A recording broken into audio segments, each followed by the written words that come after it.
And then the other aspect of the gospel of niceness is that Jesus wasn't a nice guy. I mean, when the woman caught in the act of adultery was dragged before him, he didn't sit her down and say, you know what, I understand you had an abusive childhood. Therefore, you have a very low self-image. If we could just work on your self-esteem, perhaps you wouldn't act out this way. No, he said, go and sin no more. Yeah. He was always truthful, and he was loving. Even when he said to the Pharisees, you are of your father the devil. Even when he called them whitewashed tombs. Was he being truthful? Yes. Was he being loving? Yes, because he loved God more than the praises of men.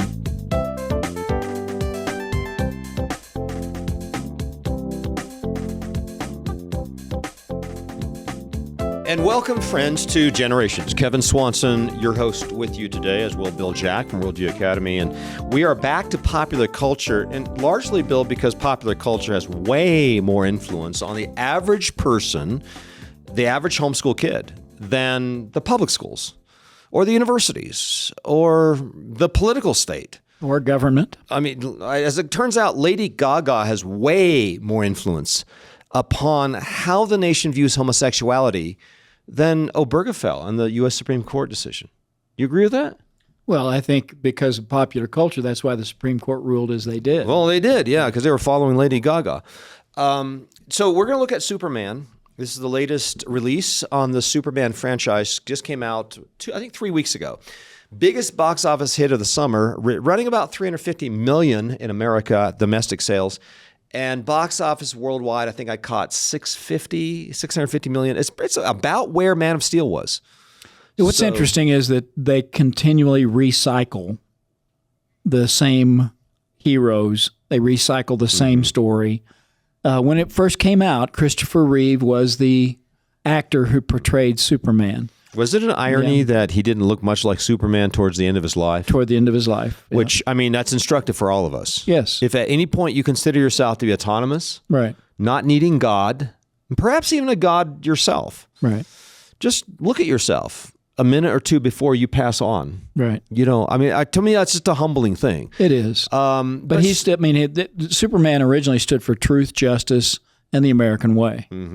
The second movie that came out, the sequel to that, Superman had some interest. It was an interesting plot because Superman falls in love with Lois Lane. He decides to give up his powers so he can be with Lois. He goes up to his crystal palace, I think at the North Pole, and he decides to give up his powers. And on his way back down to Metropolis, he stops at the local Greasy Spoon Diner, a truck stop. And he's Clark Kent, fully Clark Kent.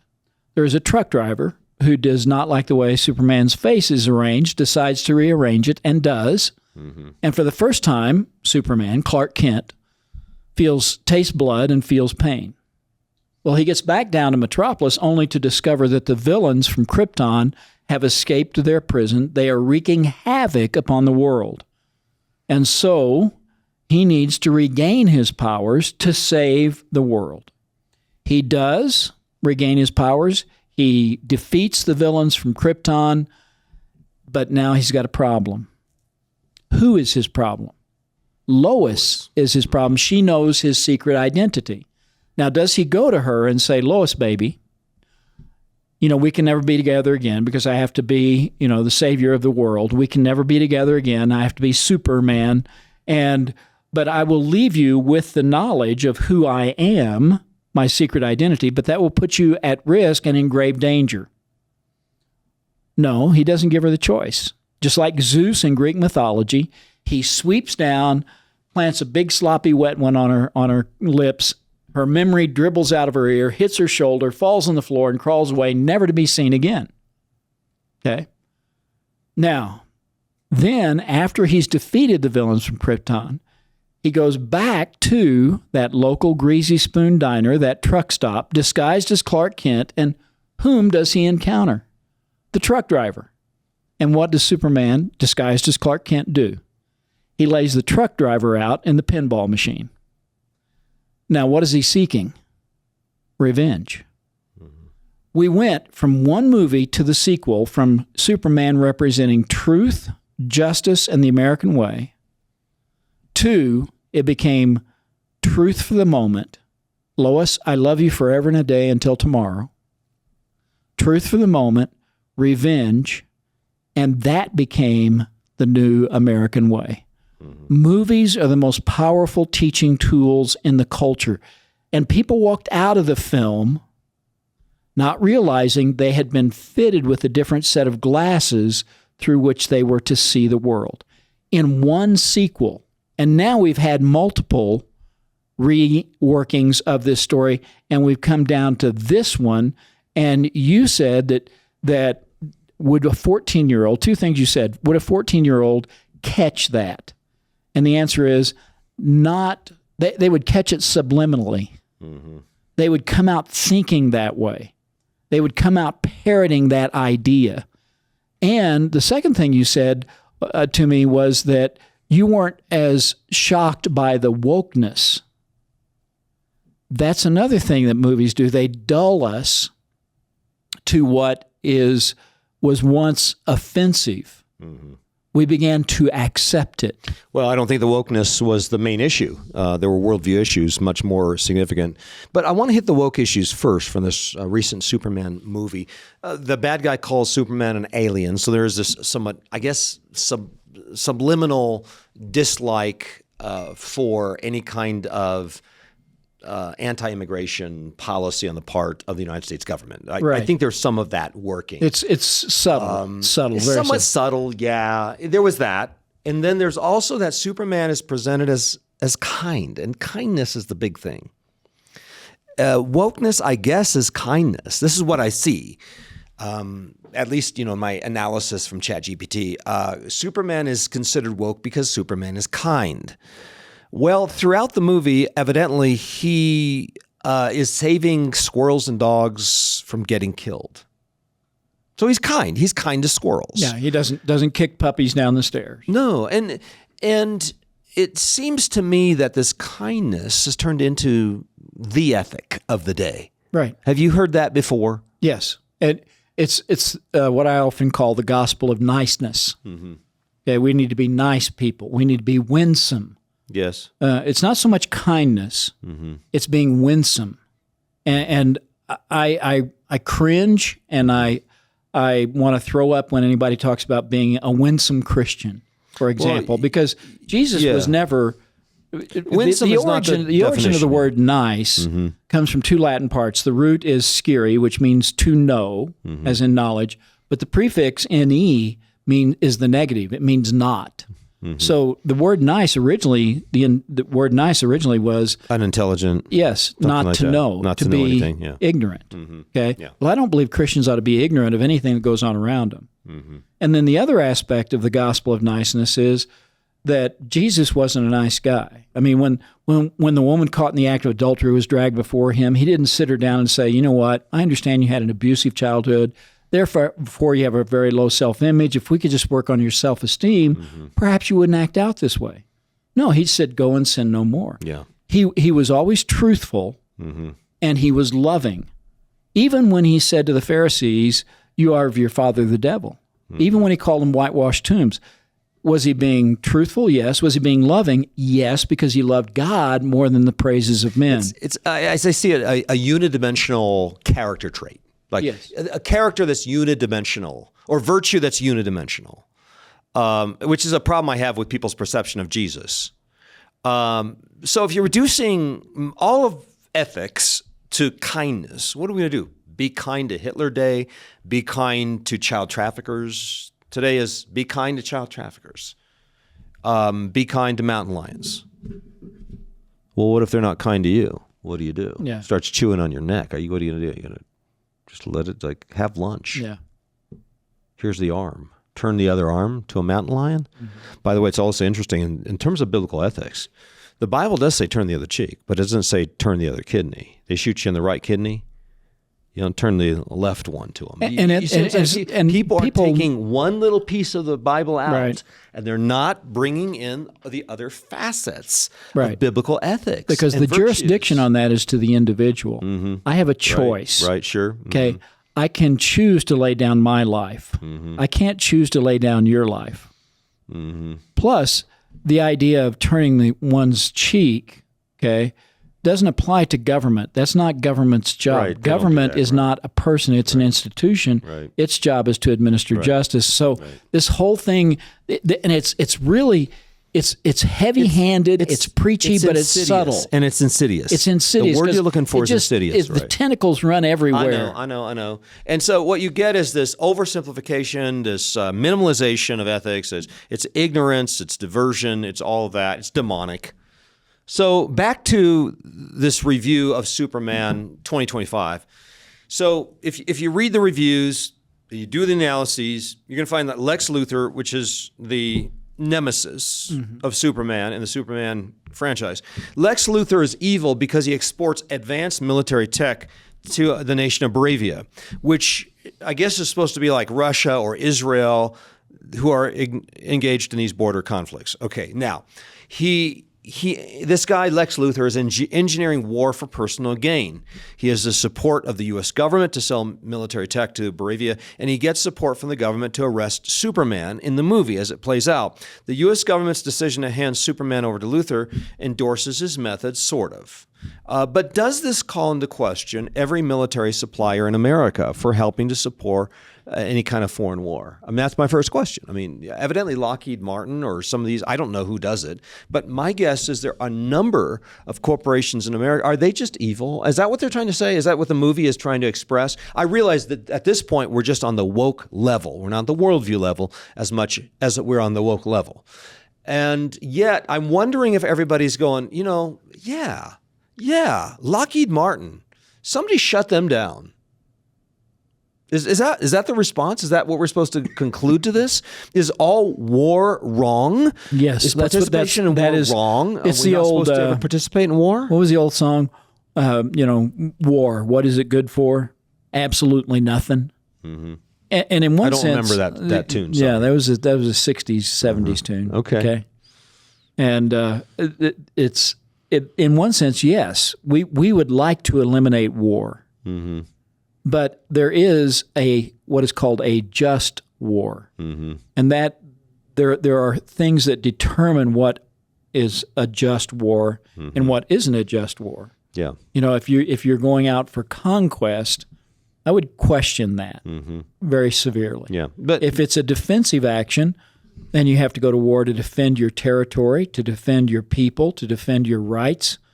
Then that's a different issue. But as you know, a lot of war is this battle over territory. And some people say, hey, these other people have moved in, but we have a right to that land and have had a right since 500 BC or 1400 BC or whatever it is. So, are we going to step in and go, okay, well, let me resolve that right now? These guys have the right and you don't. Is it that simple? No. It turns out it's not that simple. Not that simple.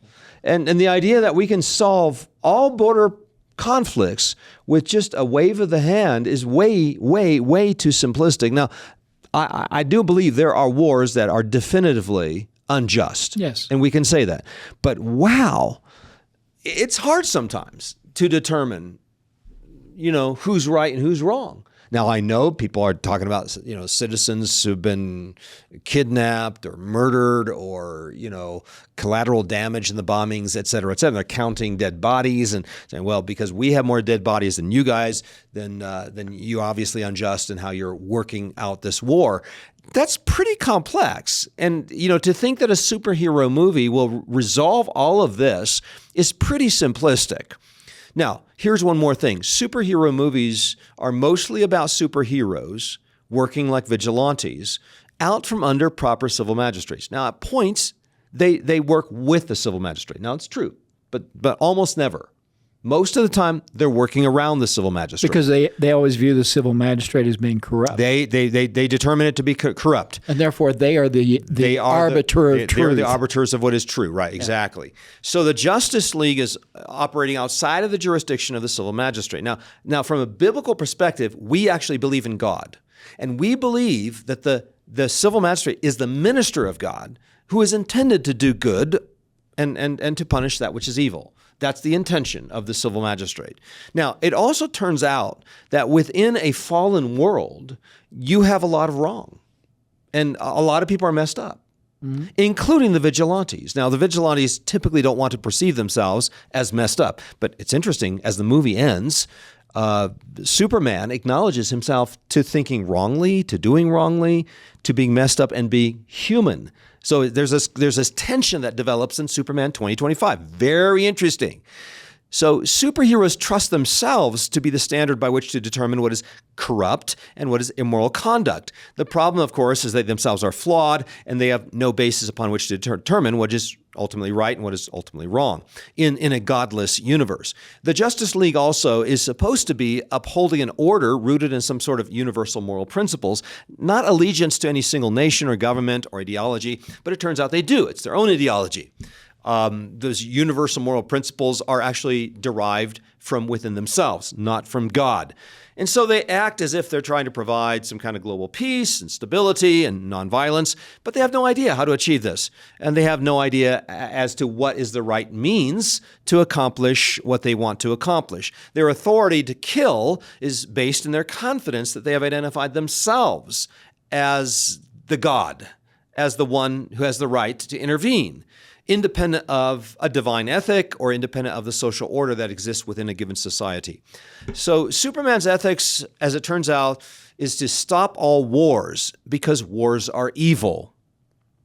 But what the movie fails to identify is the source of war, which is the human heart. So it doesn't go deep enough. It doesn't actually go to the real source of the problem, which is the human heart. The reason why wars exist, the Bible says, is because you lust for things, for money, for power, for property, for land, whatever it is, and you have not.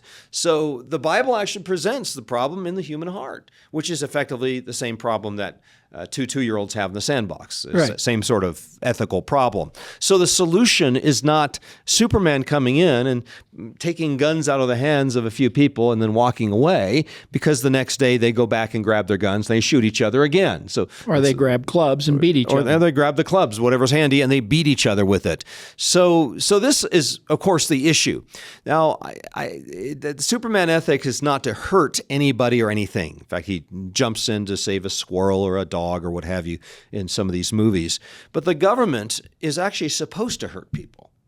This is the tension that exists, because according to God's law, the government is there to put people to death. They put murderers to death, which I guess would be an unkind thing as determined by Superman's ethic. So anything that the government can do to use the sword upon those who invade the nation or those who are killing and murdering and stealing and such within a social sphere are considered to be contra the Superman ethic, and that of course is a problem. It's a huge problem because they don't understand the nature of man.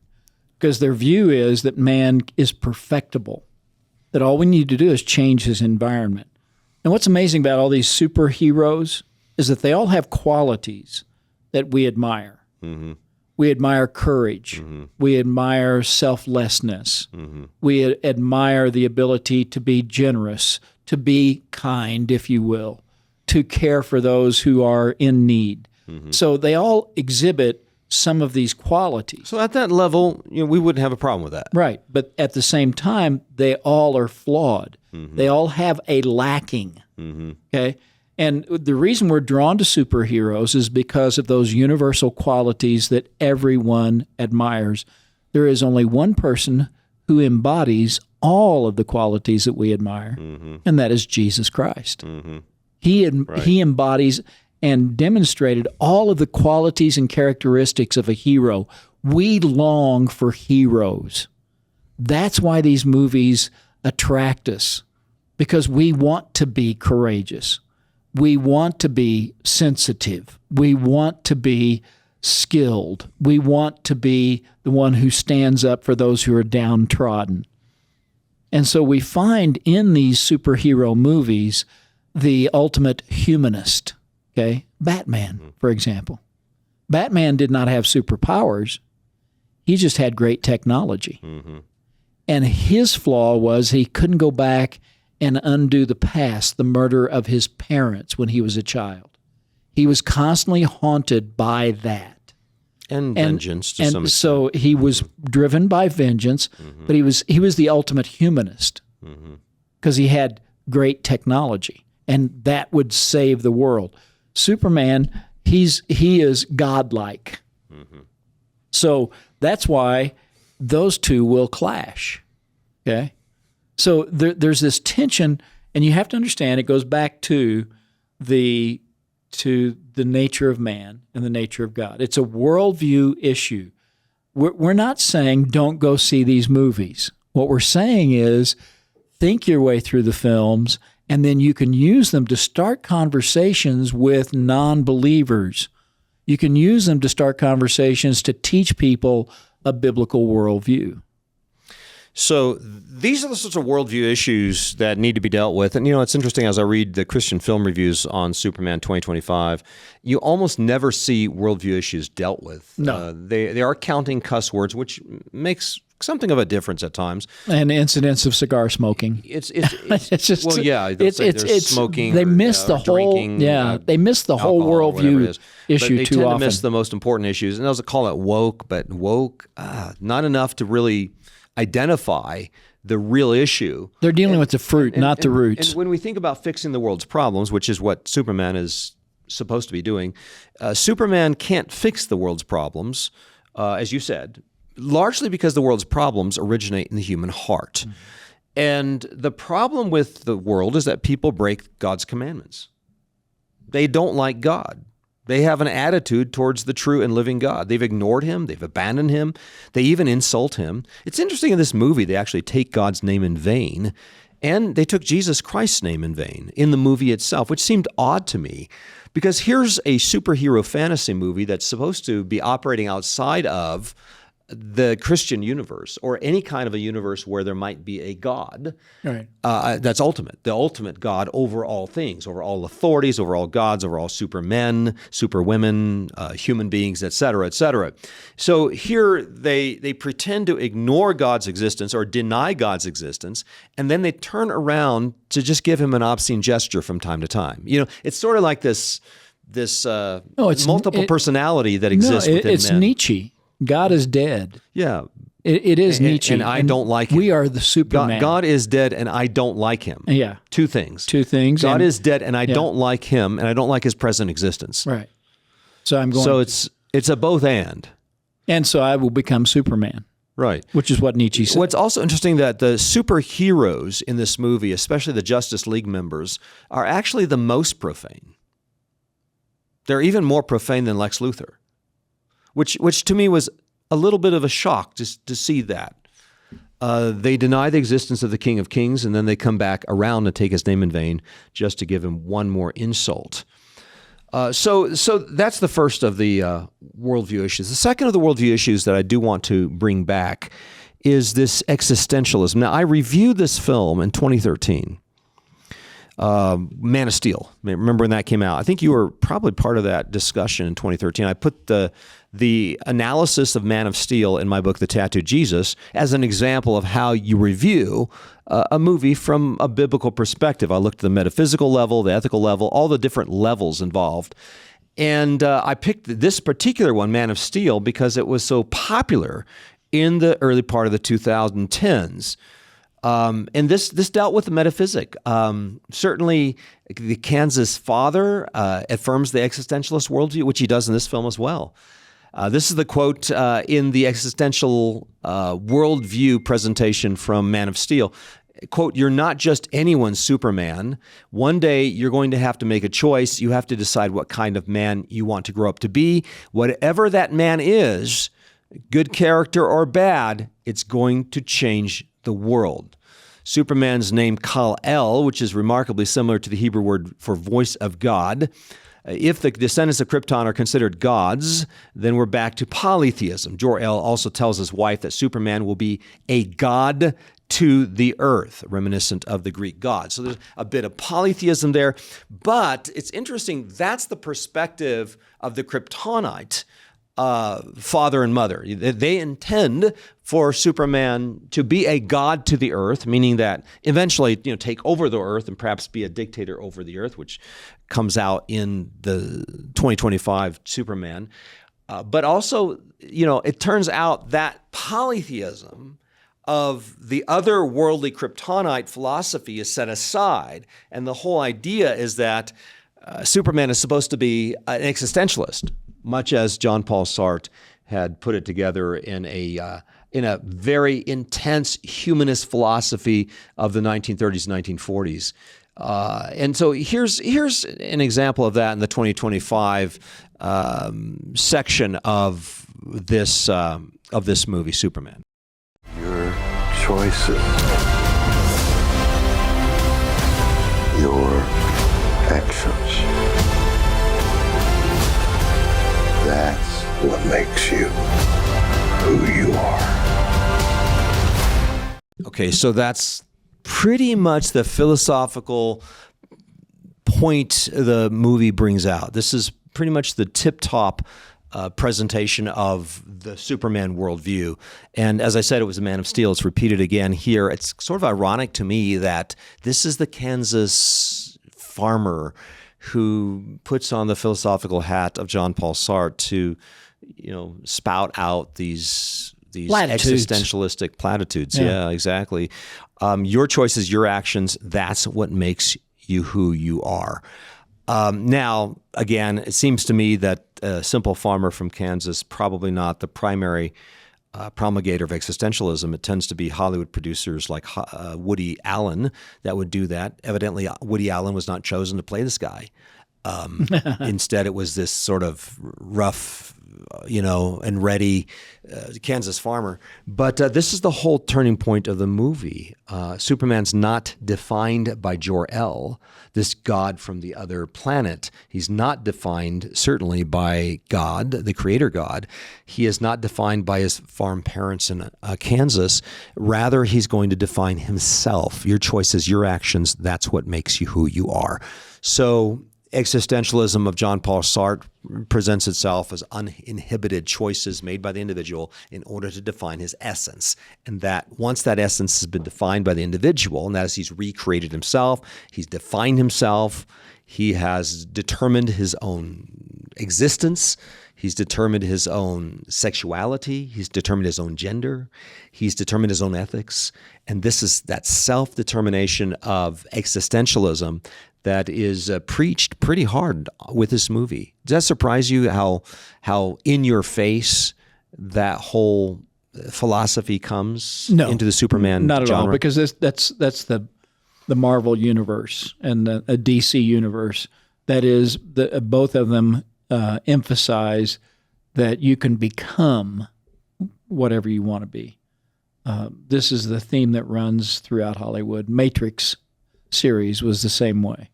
That you can become your own Messiah, that you identify, you choose, you are who you want to be.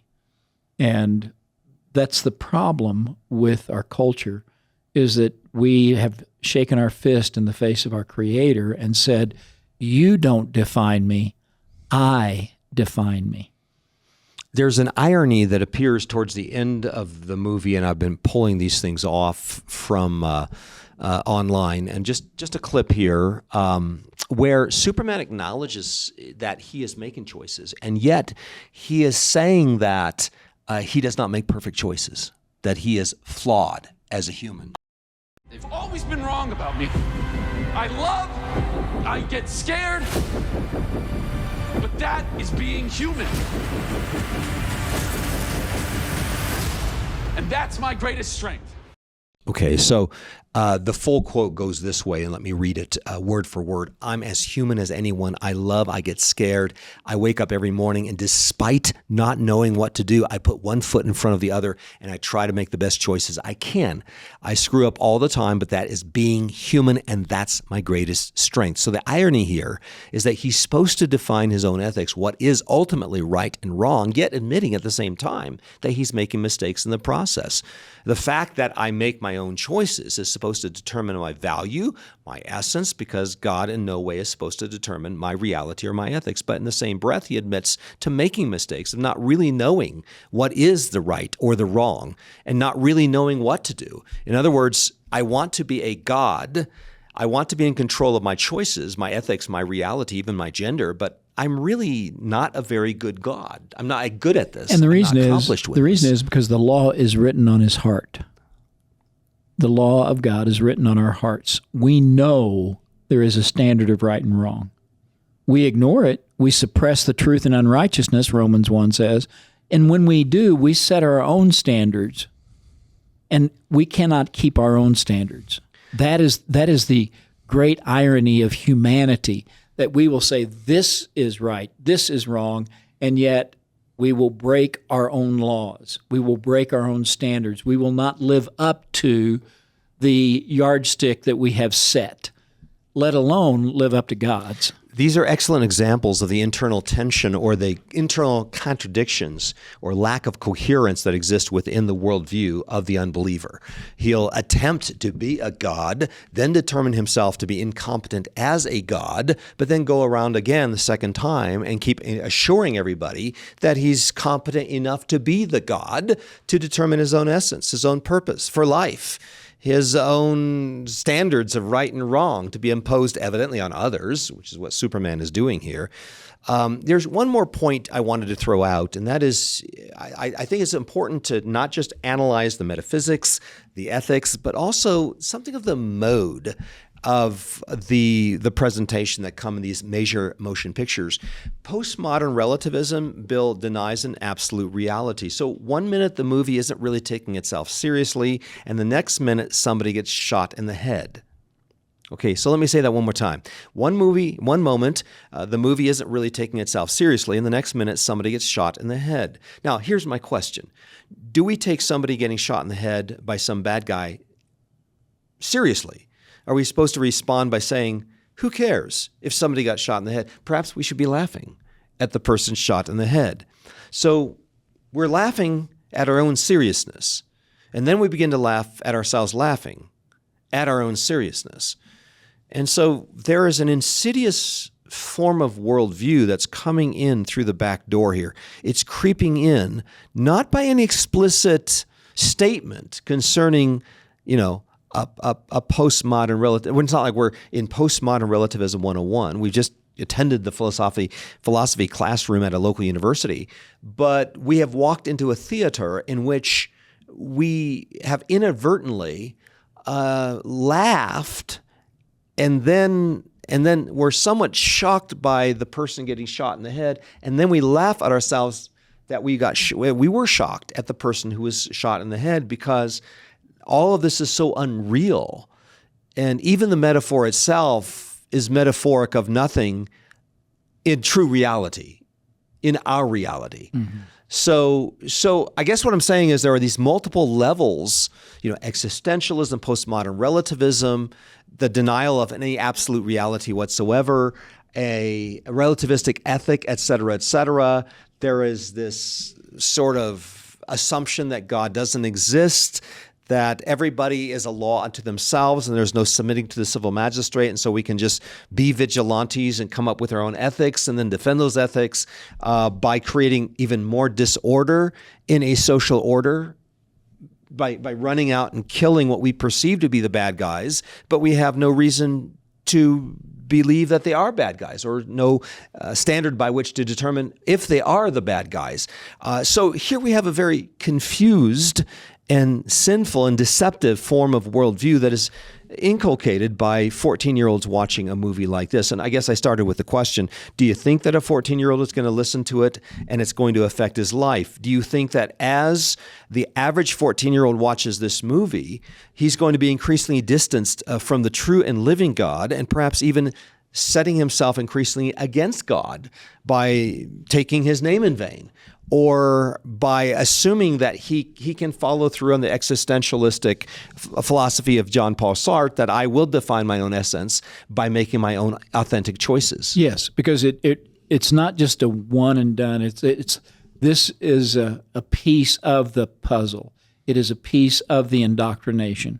as I said when we started, the 1978 movie was based on absolute standards. Superman stood for truth, justice, and the American way. And those were clearly defined. You didn't have to define those. Everybody knew what truth was, what justice was based upon. Well, they saw it within a Christian worldview perspective That's right. back then. And then 5 years later in 1983, or not even that long, 1980 I think it was, is when it was 2 years later, when it went from truth to truth for the moment, from justice to revenge, and that now became the American way.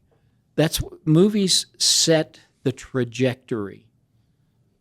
Going to a movie is much like going to the optometrist. You're fitted with a different set of glasses, and you come out and you see the world differently. You're not trained to think that way. You're trained to see that way. You're trained to feel that way. Movies have the power to appeal to your heart, okay? They have the dialogue, they have the music, they have the visual. All of those things appeal to one's heart, and it oftentimes bypasses your logic, your reasoning, your thinking. And so that's why, the heart is deceitful above all else. We're to love God with all, heart, soul, strength, and mind. We're to be renewed. How? By the removing of our minds? That's what movies do. By the renewing of our minds. By the renewing of our minds. Movies teach us to check out, to remove our thinking, and to drop our guard. So as you said, if I can get you to laugh at something that is, uncomfortable or awkward, or you wouldn't normally laugh at it, I've broken down a barrier, and I can slip in a worldview. As the average kid watches this highly intense and meaningful moment in the movie in which the Kansas father instructs his son that, hey, your choices, your actions, that's what makes you who you are. The average kid is going, oh, that's intense. There's a lot of depth there. Let me think through that and let me live that out in my own life. Whereas the true Christians should say that's nothing but pure demonic deception, a philosophical deception that was, basically been around since the Garden of Eden, but has been very much brought into modern pop culture, especially in Hollywood, by John Paul Sartre and his philosophies. And I think at some point somebody just needs to say, you know what? This is deception. This is demonic. I will have no fellowship with the unfruitful works of darkness here. I will rather reprove it at this point. I just don't think that's going to happen at the most meaningful and powerful moment in the production of a $500 million movie like Superman 2025. And so, friends, that's why I would encourage you to Apostate, the Men Who Destroyed the Christian West. I have a whole chapter on John Paul Sartre, largely because he is by far the most influential in developing the philosophy of Hollywood and the modern movie genre. Also, you can take a look at The Tattooed Jesus, where I pull apart Man of Steel from 2013 and really try to present a way in which you can analyze varying levels of the movie. There's points at which, there's good things going on, as Bill mentioned. But what about the more fundamental worldview issues? Let's dig down into the concrete. Let's analyze what's going on in these movies. And that's what I do in The Tattooed Jesus, what the real Jesus would do with pop culture, available at generations.org. This is Kevin Swanson and Bill Jack, and we want to invite you back again next time as we continue to lay down a vision for the next generation. This has been a production of the Generations Media Network. For more information, go to generations.org/media.